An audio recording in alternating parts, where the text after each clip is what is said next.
Assalamualaikum warahmatullahi ta'ala wabarakatuh. Kami dari kelompok 3 atas nama Rini Aryani, Ulfi Mabruroh, dan Muhammad Christopher Arman. Di sini kami akan mempresentasikan tentang materi logika deduktif-induktif dan metode ilmiah. Nah, apa itu logika?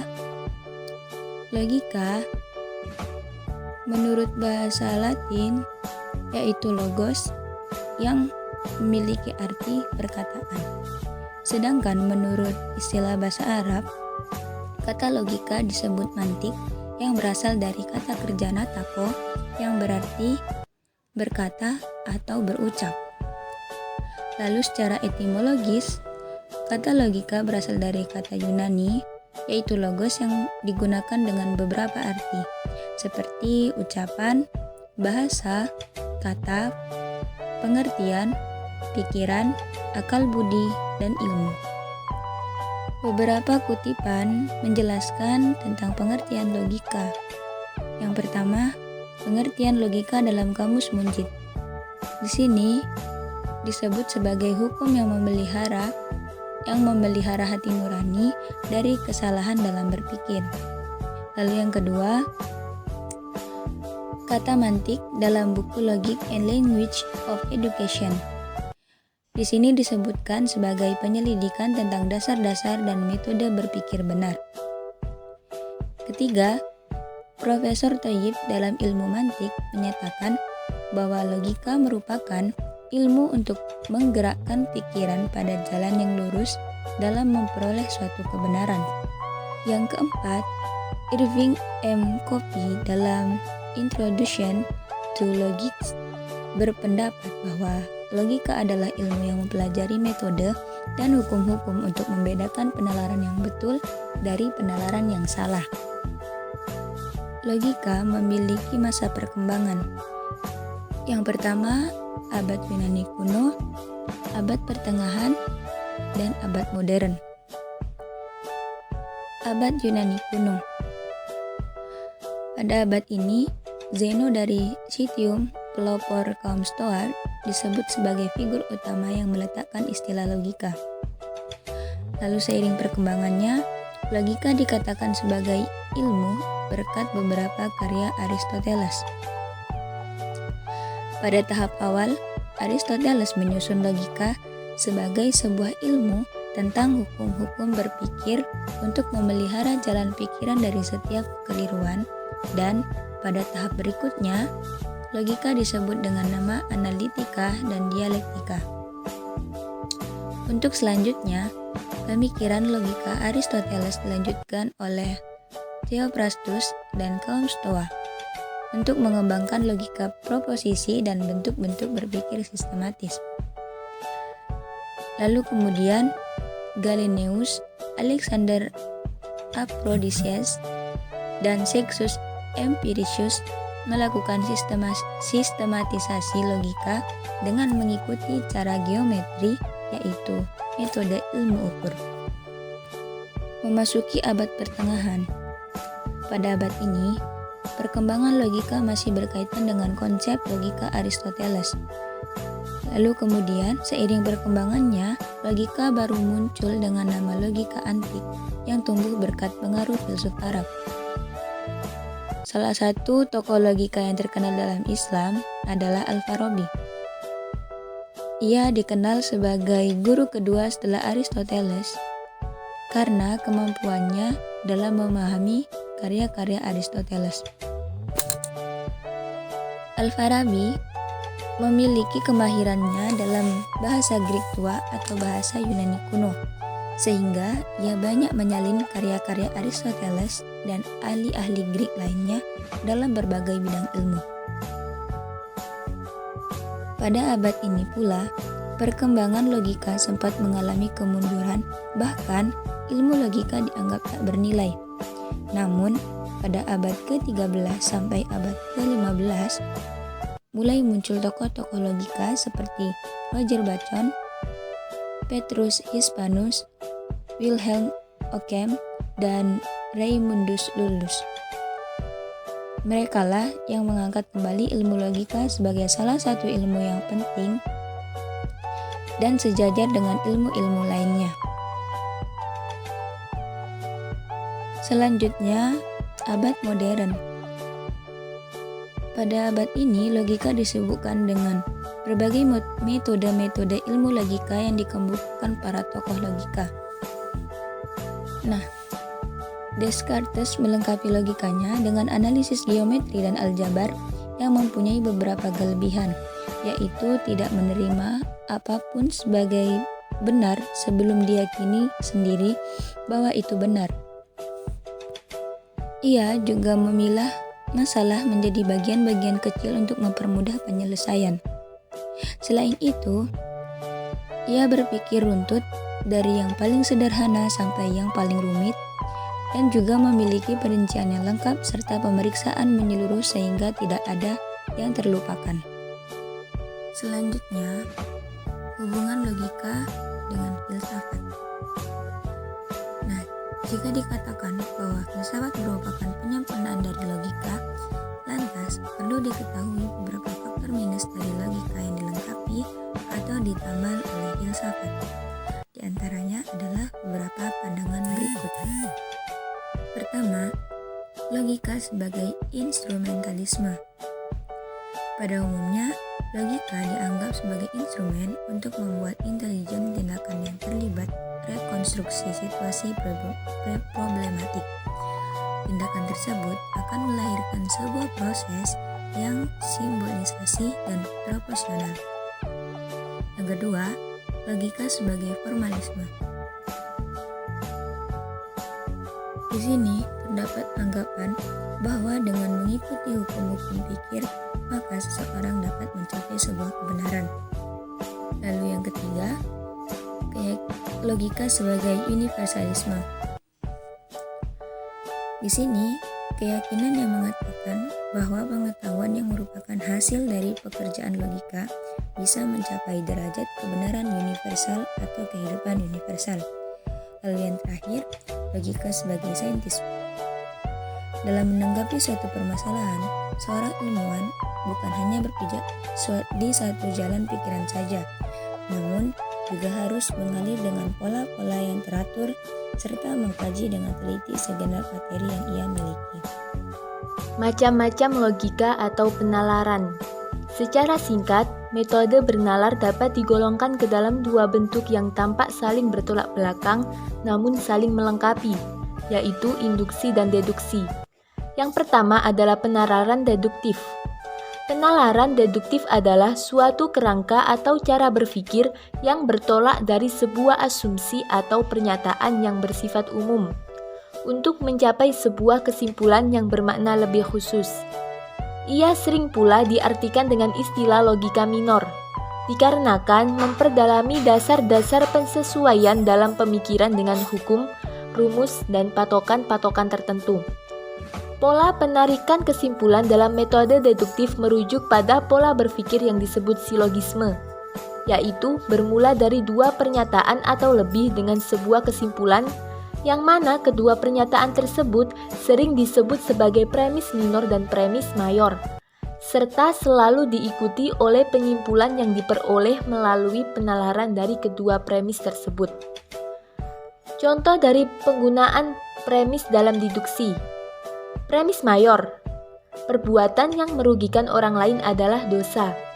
Premis minor, menipu merugikan orang lain. Kesimpulannya adalah menipu adalah dosa. Ada beberapa teori yang sering dikaitkan dengan penalaran deduktif, di antaranya adalah teori koherensi serta teori kebenaran pragmatis. Yang kedua adalah penalaran induktif. Penalaran induktif adalah cara berpikir untuk menarik kesimpulan dari pengamatan terhadap hal yang bersifat partikular ke dalam gejala-gejala yang bersifat umum atau universal. Sehingga dapat dikatakan bahwa penalaran ini bertolak dari kenyataan yang bersifat terbatas dan khusus, lalu diakhiri dengan statement yang bersifat kompleks dan umum. Generalisasi adalah salah satu ciri yang paling khas dalam metode induksi. Selanjutnya adalah kriteria kebenaran. Kriteria kebenaran logika deduktif. Seorang anak kecil yang baru masuk sekolah setelah 3 hari berselang, mogok sekolah. Orang tuanya mencoba membujuk dia, tapi tetap tidak mempan. Akhirnya, setelah dibujuk dia berterus terang bahwa dia sudah kehilangan hasratnya untuk belajar, sebab ternyata ibu gurunya adalah seorang pembohong. Coba ceritakan bagaimana dia berbohong, pinta orang tuanya sambil tersenyum. 3 hari yang lalu ibu guru berkata bahwa 3 tambah 4 sama dengan 7. 2 hari yang lalu dia berkata 5 tambah 2 sama dengan 7. Dan kemarin dia bilang 6 tambah 1 sama dengan 7. Bukankah semua itu tidak benar? Permasalahan yang sederhana ini membawa kita kepada apa yang disebut dengan teori kebenaran. Apakah persyaratannya agar suatu jalan pikiran menghasilkan kesimpulan yang benar? Tidak semua manusia mempunyai persyaratan yang sama terhadap apa yang dianggapnya benar, termasuk anak kecil tadi, yang dengan pikiran kekanak-kanakannya mempunyai kriteria kebenaran tersendiri. Bagi kita, tidak sukar untuk menerima kebenaran bahwa 3 tambah 4 sama dengan 7, 5 tambah 2 sama dengan 7, dan 6 tambah 1 sama dengan 7. Sebab, secara deduktif dapat dibuktikan bahwa ketiga pernyataan itu adalah benar. Mengapa hal ini kita sebut benar? Sebab pernyataan dan kesimpulan yang ditariknya adalah konsisten dengan pernyataan dan kesimpulan terdahulu yang telah dianggap benar. Selanjutnya adalah kriteria kebenaran logika induktif. Seperti halnya dengan logika deduktif, bentuk penalaran induktif terdiri dari 2 atau lebih landasan pendukung yang disebut evidensi atau premis, ditambah kesimpulan yang ditarik dari premis-premis tersebut. Ciri khas penalaran induktif adalah bahwa dari masing-masing premis yang bersifat khusus ditarik kesimpulan yang berupa generalisasi atau bersifat umum. Berdasarkan contoh berikut yang termasuk salah satu contoh klasik, tidak tampak main-main oleh kata seperti pada penalaran deduktif, melainkan lebih realistik. Premis 1. Besi bila dipanasi memuai. Premis 2. Tembaga dipanasi memuai. Premis 3. Timah dipanasi memuai. Premis 4. Perak dipanasi memuai. Dan kesimpulannya adalah semua logam dipanasi memuai. Generalisasi semua logam jelas tidak mewakili seluruh populasi, sebab hanya didasarkan atas 4 observasi terhadap besi, tembaga, timah, dan perak. Jadi, tidak semua logam. Oleh karena itu, kesimpulan yang ditariknya hanya bersifat peluang, probabilistik, atau sementara. Jadi, perbedaan prinsipil antara penalaran deduktif dengan penalaran induktif terletak pada kesimpulan yang ditariknya, yaitu bersifat pasti pada kesimpulan deduktif dan bersifat probabilistik pada kesimpulan induktif. Adapun persamaannya terletak pada inferensi atau penarikan kesimpulan yang didasarkan atas Metode ilmiah. Pengertian metode ilmiah. Metode ilmiah adalah sistem konseptual yang bersifat empiris, eksperimental, logika sistematis. Sistem ini mengatur dan inferensi. Metode ilmiah merupakan istilah kolektif yang menunjukkan bermacam-macam proses dan langkah yang dilalui. Langkah-langkah metode ilmiah. Yang pertama adalah harus menanamkan rasa ingin tahu dalam suatu hal. Yang kedua, mengumpulkan informasi sehingga dapat menyusun kerangka berpikir dalam pengajuan hipotesis.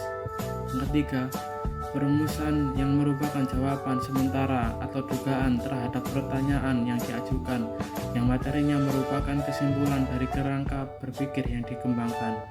Yang keempat adalah pengujian hipotesis yang merupakan pengumpulan fakta-fakta yang relevan dengan hipotesis yang diajukan. Yang kelima adalah penarikan kesimpulan yang merupakan penilaian apakah sebuah hipotesis yang diajukan itu ditolak atau diterima. Macam-macam metode ilmiah. 1. Metode ilmiah yang bersifat umum. Metode ilmiah yang bersifat umum dibagi menjadi 2, yaitu A. Metode analisis, B. Metode sintesa. Yang kedua adalah metode penyelidikan ilmiah. Metode ilmiah yang bersifat umum dibagi menjadi dua, yaitu metode analisis dan metode sintesa. Metode non-deduksi merupakan gabungan dari metode deduksi dan metode induksi. Metode analisis ialah cara penanganan terhadap sesuatu objek ilmiah tertentu dengan jalan memilah-milahkan pengertian yang satu dengan pengertian yang lain. Pengetahuan analisis a priori misalnya, definisi segitiga mengatakan bahwa segitiga itu merupakan suatu bidang yang dibatasi oleh 3 garis lurus saling beririsan yang membentuk sudut berjumlah 180 derajat. Metode sintesa ialah cara penanganan terhadap sesuatu objek tertentu dengan cara menggabungkan pengertian yang satu dengan pengertian yang lainnya, sehingga menghasilkan sesuatu pengetahuan yang baru.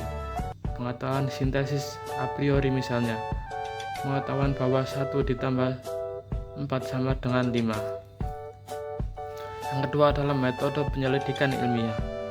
Metode penyelidikan ilmiah yang berbentuk daur atau metode siklus empiris, maka pengetahuan yang dihasilkan akan berupa hipotesa, teori, dan hukum-hukum alam. Contoh metode ilmiah. Contoh, kunyit digunakan untuk pengobatan. Kunyit dapat dikatakan mampu penyembuhan luka. Dapat dibuktikan dengan metode ilmiah. Sinkronisasi metode ilmiah ini dapat disimpulkan dari pengalaman dan kebiasaan masyarakat dalam memanfaatkan kunyit sebagai obat tradisional untuk penyembuhan luka pada organ bagian dalam. Jadi, dengan dilakukan metode ilmiah yang diawali dari asumsi dan kebiasaan masyarakat menangani suatu hal, misalnya dalam memanfaatkan kunyit sebagai pengobatan tradisional, diawali dari munculnya pertanyaan, apakah benar kunyit mampu mengobati luka? Kemudian mengumpulkan informasi, lalu melakukan hipotesis, melakukan pengamatan, dan menyimpulkan. Hubungan metode ilmiah dengan metode deduksi dan induksi. Di dalam penalaran ditemukan logika. Logika melahirkan deduksi dan induksi. Secara umum, induksi dan deduksi suatu proses pemikiran yang menghasilkan suatu kesimpulan yang benar didasarkan pada pengetahuan yang dimiliki. Deduksi dihasilkan dari pernyataan-pernyataan yang bersifat umum ke pernyataan yang bersifat khusus. Sementara induksi merupakan cara berpikir di mana ditarik kesimpulan umum dari berbagai kasus yang bersifat individual. Baik, itulah sedikit materi yang dapat kami sampaikan. Apabila terdapat saran dan pertanyaan, silahkan kirimkan saran dan pertanyaan melalui kolom komentar. Terima kasih atas perhatiannya. Kurang lebihnya mohon maaf. Wassalamualaikum warahmatullahi wabarakatuh.